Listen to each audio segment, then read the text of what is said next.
Honorable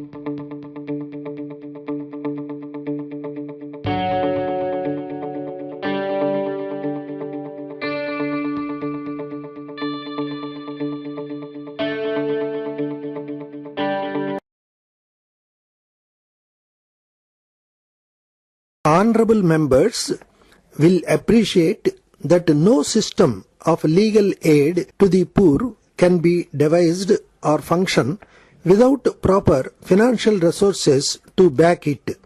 We had, after I had taken charge of the ministry, formulated a model scheme of legal aid to the poor whose funds should be partly realized from the state and also by contribution either from the earnings it made from court fees and other sources of income connected with the court.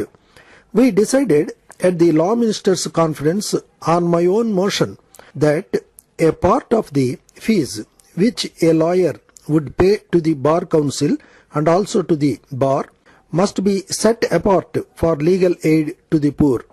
Of course, that would not be enough by itself, but it would certainly give a part of the income necessary for any state to make any scheme of legal aid to the poor and also help the legal profession to share partially the burden of legal aid to the poor if a part of what the lawyer pays for entry into the legal profession is kept in reserve for legal aid to the poor.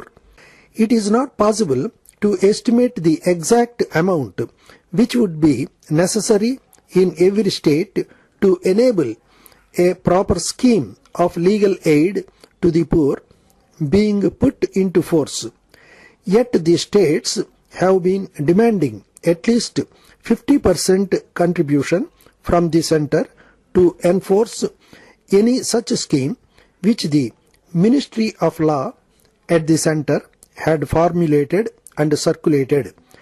And in the Law Ministers' Conference, they unanimously resolved. Of course, the centre did not at all take part in the resolution that the centre should at least find 50% of the expenses for a scheme of legal aid to the poor. So far as the Parliament and the central government are concerned today, a steel factory appears to have a greater value to us than any matter connected with the question of really improving the system of justice we have. Personally, I think that it is not a very good sign that this country should lose sight of the essential necessity of having a system of justice which not only sustains the Constitution but also preserves the right of every man to get justice as between man and man. For if we have a system which does not give us justice, if we have a system of government which is not shared by the common man, if the dispensation of our governmental machinery does not create the feeling in the common man that justice is done as between man and man and without really putting the poor man always at a disadvantage, I do not think any of our big achievements in the industrial sphere is worthwhile having. Not that I am one who is at all trying to minimize the importance of other things in life. It is necessary to give this country an industrial background or to make this country materially a stronger one. But nevertheless, I think the values of life, more particularly the values that are basically fundamental in a democratic government, can never be allowed to be put into the background excepting at the cost of jeopardizing the very basis of our life, which is a free government, a free parliament and a system of independent courts whose doors are always open to the common man and whose charges are such that it is not difficult for the common man to come to its doors, and those who cannot get the advantage of the courts are given the advantage by the state.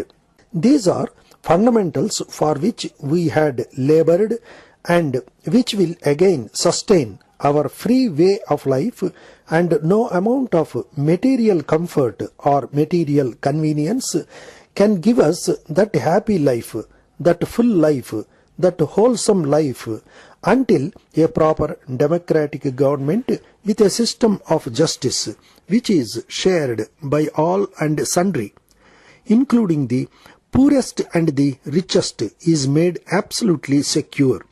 Nevertheless, I must say that today the priorities are different.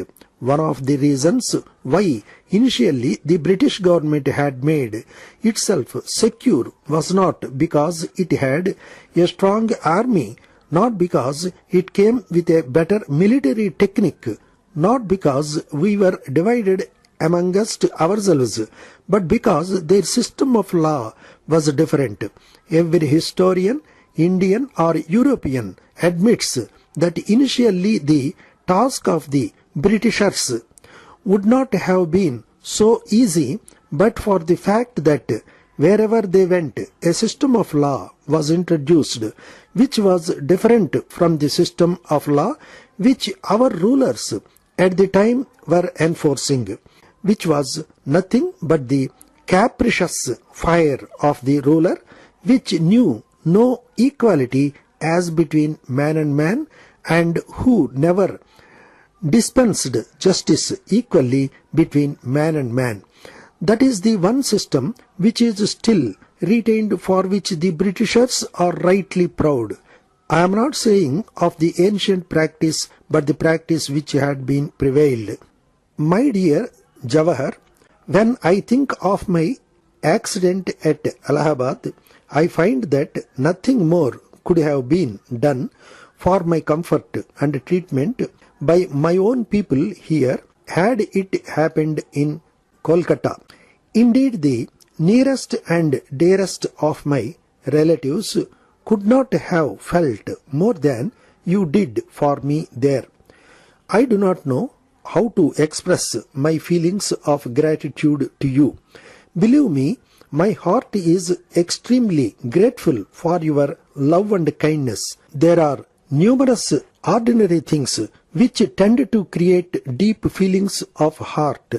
While coming from Allahabad, you looked into the very minor details about my comforts for a journey which had to last for only a night. I did not know how many things have been sent with me. Reaching here, I found that even a bottle of Edecalan was placed in the basket.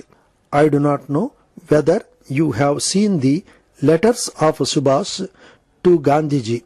It is a pity that Subhash Babu is exactly in the position where he was before Tripuri, and there is no hope that he will improve the situation by acting on the Tripuri resolution. On the one hand, he calls the Panth resolution against the constitution and ultra-whites. On the other, he wants Gandhiji to accept certain conditions. Along with this, he does not hesitate in making the extravagant assertion that the Panth resolution would have been lost had the socialist group not become neutral. However, there is no hope of the Congress moving along Subhash Babu. The whole thing will come to dead stop. We have therefore to chalk out the future line of action. I consider the affair of Subhash Babu to be neither a struggle between the right and the left, nor the question of a composite and homogeneous working committee. It is only a matter of Subhash and some of his supporters. It matters little in what form the tangle comes to an end. We have to consider these questions independently and specially in order to reach a solution. I hope you have received my last letter and you have phoned to Lucknow about Sultan Ahmed. Yours sincerely.